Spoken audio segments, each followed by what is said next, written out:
It's been quite a day for the stock market and for Bitcoin and the cryptocurrency markets. Today, we're going to take a quick look at price action and check in on our bottom predictions. So the stock market was down as much as the Dow was down as much as 1,100 points earlier today. We started out the day in the red. It came back towards the afternoon and it showed more strength and resilience into the close. As you know, all eyes are on the Fed this week. We're waiting for Powell to come out and give us an indication of what they're going to do. And analysts are all over the map on that. There's people that say the Fed's going to come out and be really hawkish, meaning they're going to be a little bit more stern with Fed policy and maybe a little bit more aggressive than what the markets are thinking. Some people think that they might be dovish. Given the decline in the markets lately, we are approaching bear market territory for the NASDAQ, and we are definitely in correction territory for the S&P and for the Dow Jones average. And some people are saying that the Fed can't always bail out the stock market. Some people are saying that the Fed will always bail out the stock market. So until we get there, we just won't know. So a very crazy day on Wall Street today, very crazy day for the crypto markets. Let's take a look at this. This is the hourly chart for Bitcoin, and it was just kind of all over the map today. It started out down a little bit low, dropped all the way down to like 32,900. And the bottom predictions, low point predictions were coming in. Very interesting day in the crypto markets. A lot of the altcoins are way, way down. So the other day, January 14th, 10 days ago, I put out a video that Bitcoin would bottom on a certain day at a certain price.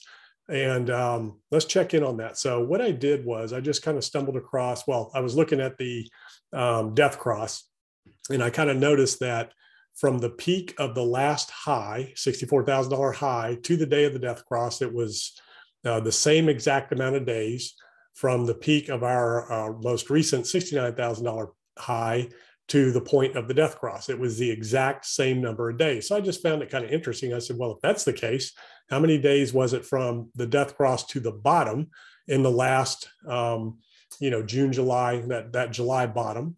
And then I took the same number of days from the exact point of the death cross and extrapolated it out over. And that gives us February 14th. So I was looking for the bottom. If this pattern continued, a lot of people were looking at this price action, thinking that we were kind of repeating that. And a lot of the technical analysts, I am not a technical analyst. I'm an investor, and I watch the analysis of others. And then I kind of look at the charts just to kind of see where price action is going. And of course, these are the 50 and the 200 simple moving averages, and they cross. And obviously, everybody knows moving averages are lagging indicators. Of course, they are charting past price action. It's an average. And then what happens after it, you can go back in the history of the charts and kind of look at the different areas where a death cross has happened. And generally, there's a little bit more of a decline. Sometimes you get a little bit of a pump.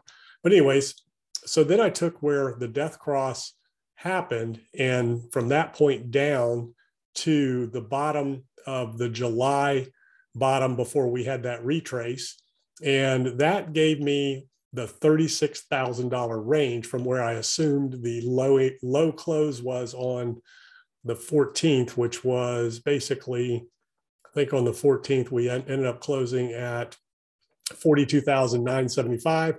And I think it was like 15% from there, which is, from this death cross, it was about a 15% decline afterwards. So I took that and I said, that puts us in the $36,000 range, which is this area that we're kind of bouncing around in right now.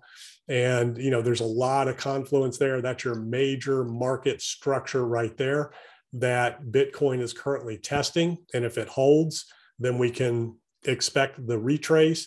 And then the question is going to be, are we going to get a retrace and then rejection? And then further decline into a longer bear market, or do we break through and go on to newer all-time highs?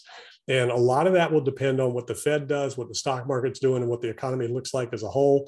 We are looking at the Fed eliminating quantitative easing, and if that happens, the liquidity that we had the advantage of moving up here, that $1 trillion that was pumped into the markets over the 20 2021 market cycle, we will not have the benefit of going forward. So it's a very different economic environment moving forward into 2022. So very different environment. And as I said in the last video, all of this, depends on obviously what the markets do, what the Fed does. So anyways, that was my prediction, was February 14th, that we would bottom around $36,000 range before we headed back into a retrace.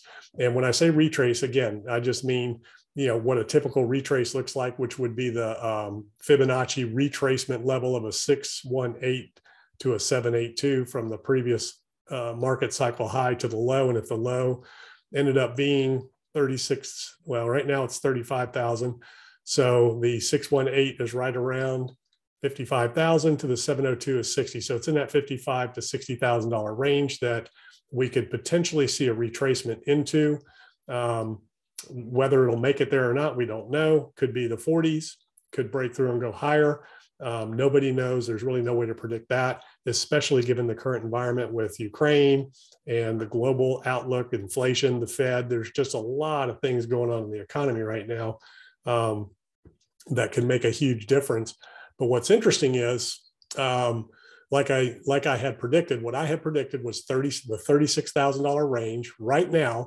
And when I talk about these ranges, you got to look at the higher time frame. So this is on your daily, weekly, and monthly time frames, not your hourly. So right now there's the daily chart. This is the 5-day. Hang on, let me get back to my screen here. Okay, so here we go. So we have here's the monthly right here. And right now on the monthly, we are hovering at 36,970. We will close that out at the end of the month, obviously. But right now on the weekly, our low is 36,253. So I said the 36,000 range.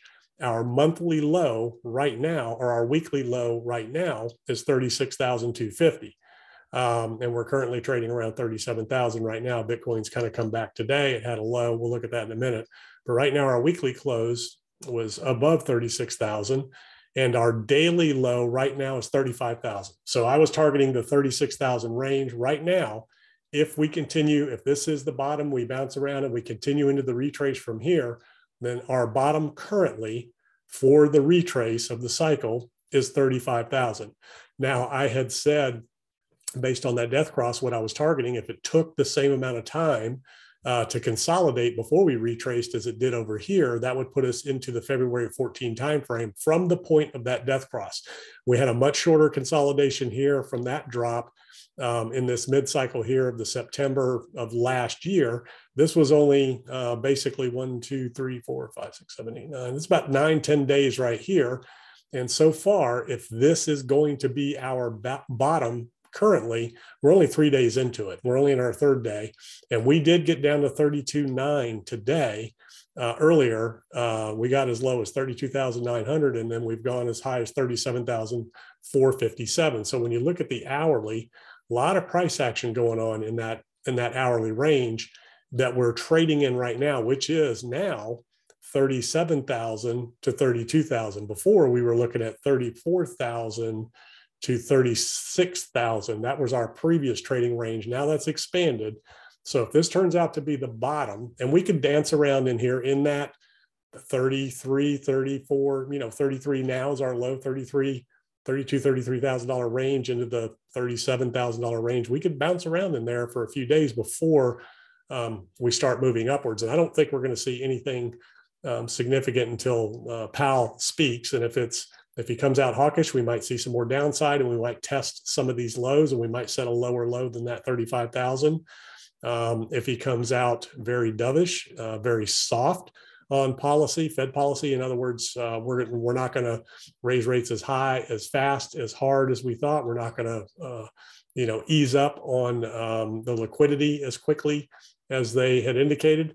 Then we could see some upside action there, and depending on exactly how soft they are, there's no telling where the Bitcoin price could go to at that point, or cryptocurrency market. If you look at the total too, altcoin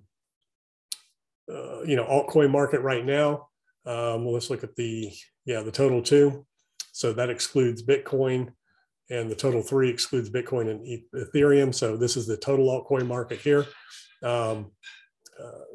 This has had some more significant downside than Bitcoin by itself. We've seen as much as, well, it's 47% from the highs. Bitcoin's down about 50%. So this is actually doing a little bit better than Bitcoin right now. And a couple of people have asked about Ethereum. Ethereum's kind of in the same place as Bitcoin, kind of testing that range. And if everything holds, if Bitcoin holds right here and we get into that retracement, Ethereum could be back up again. But again, we still expect the same thing. Ethereum is kind of following Bitcoin, where we get a little bit of a retracement. And then, the question is, do we break through, or do we, reverse back down into a longer bear market consolidation? But right now, this is your range on Ethereum that we're testing here. And we're at the 2456 right now. Current daily range low is 2400, and the range high is 2619. So we'll just have to wait and see what the Fed does, how that shakes out. So you definitely want to keep an eye on the markets, and definitely keep an eye on the price action. Very interesting in terms of the pricing and the timing of everything that's happening right now, and especially with the markets and the action that we saw today, and the global climate in terms of conflict potentially between Russia and Ukraine, and how that's going to play out, who all is going to be involved in that, what that actually ends up looking like. So there's a lot of things going on out there that could really affect Bitcoin, cryptocurrencies, and the stock markets. So I will keep you up to date. I'll keep making some of these video updates, and we will track the progress of the bottoming predictions and see how that goes. But so far, we are close. We are within, I said 36,000. Right now, our range daily low. Again, you got to look at the higher time frames. You got to look at daily, weekly, and monthly closes, not hourly. Hourly and shorter term time frames do not factor into the equation. It's all about the daily close and where you go from there. Right now, our bottom right now, low price is 35,000. And we'll just have to wait and see if that holds. And hopefully the Fed does not drop the hammer too hard this week. If he does, we're going to see continued downside. If not, we could see some continued upside in the stock markets and in crypto.